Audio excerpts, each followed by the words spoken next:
이 영상에 댓글로 이 책을 읽고 싶으신 이유에 대해서 올려주시면 5분을 선정을 해서 보내드리도록 하겠습니다.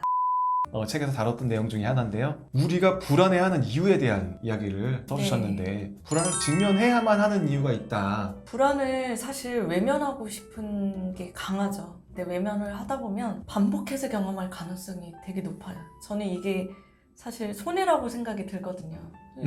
여러 번 경험할 바에는 한 번 경험하고 마는 게 낫잖아요. 그러니까 계속 내가 뭔가 기시감이 있다, 이 불안이. 기시감이 있다라고 하면 직면할 필요가 있는 거죠. 그냥 쉽게 얘기를 하면 불안이라는 건 아직 오지 않은 미래에 대해 불안할 때가 많잖아요. 근데 그 미래는 우리가 통제할 수가 없어요. 그리고 사실 그렇게 생각으로 할 때는 이런 일이 일어나면 안 돼 라고 하는 그 영향을 너무 집중해서 생각했을 가능성이 높아요. 근데 막상 그 일이 일어나지 않을 가능성도 높고 일어났다 하더라도 그 일을 해결하느라 우리는 되게 바쁘거든요. 그리고 변수가 되게 많아요. 그때 나를 도와주는 사람이 있다던가 아니면 사실 그 일이 그렇게 크게 일어나지 않았다던가 아니면 내가 생각보다 대처를 잘했다던가 그렇기 때문에 그 일을 맞닥뜨렸을 때는 우리는 굉장히 다른 방식으로 해결할 가능성이 높은 거죠. 근데 이 영향력을 과대지각하기 때문에 불안하다.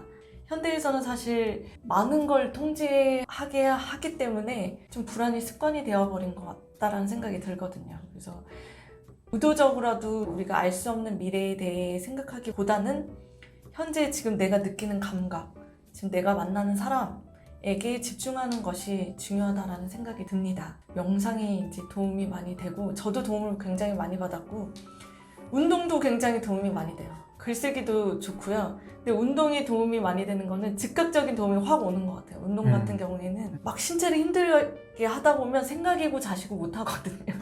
그래서 이 힘든 거에 집중을 할 수밖에 없어요. 그래서 불안에 빠지지도 않죠.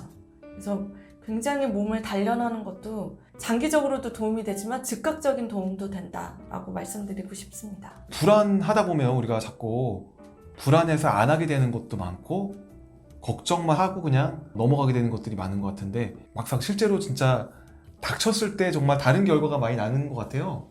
저는 이제 지금 MZ세대들에 대해서 얘기하는 게 결혼하기 싫다, 애기 낳기 싫다, 너무 고통스럽다 이렇게 하는데 근데 맞는 말이기도 해요. 네.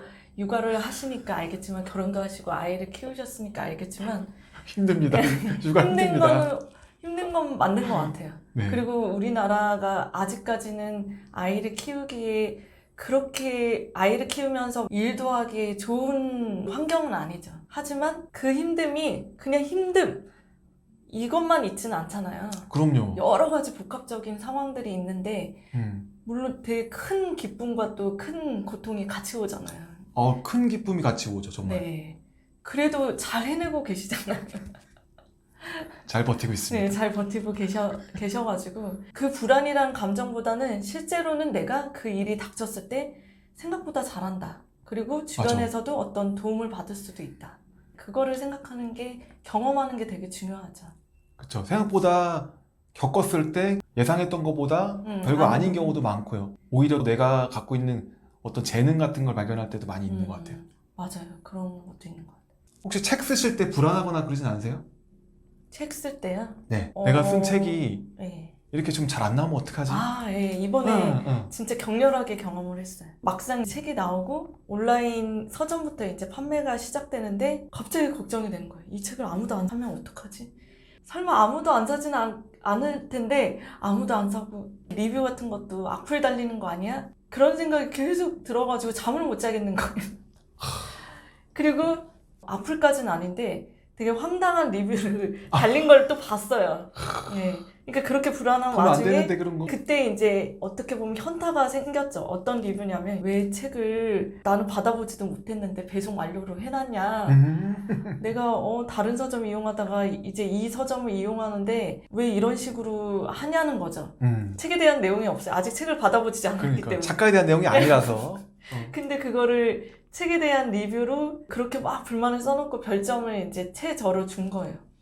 그걸 보고 참 좀 억울하긴 했죠. 책에 대한 내용의 리뷰를 다는데 왜 서점에 대한 컴플레인을 이렇게 할까. 그냥 이 분이 뭔가 불쾌감이 있어서 이렇게 했나 보다라는 생각이 들고 별 생각이 안 드는 거 보니까 내가 그렇게 불안할 필요가 없었네 라는 순간들을 이제 더 이후에도 많이 마주하게 됐죠. 굉장히 잘 읽어내신 분들을 많이 만나게 됐고 그분들이 쓴 글들을 이렇게 보다 보니까 정말 제가 생각지도 못했던 지점들을 발견하고 또 자기화 하셔가지고 이렇게 얘기를 해주셨더라고요. 그래서 이렇게 고마운 사람들이 많은데 불안할 때는 그 사람들이 생각하는 게 아니라 그 악플러들이나 가장 키보드 저한테, 워리어들 그쵸. 그 사람들만 생각하면서 했는데 생각보다 많이 있지도 않아요. 책의 성격상 책을 읽는 분들은 그렇게까지 악플 받는 분들은 많지 않기 때문에 괜한 걱정을 한 거죠. 불안했지만 겪어보니까 막상 네. 그런 일이 없었고 좋은 또 피드백을 받게 돼서 더 힘이 되셨다라고 얘기해 주셨네요.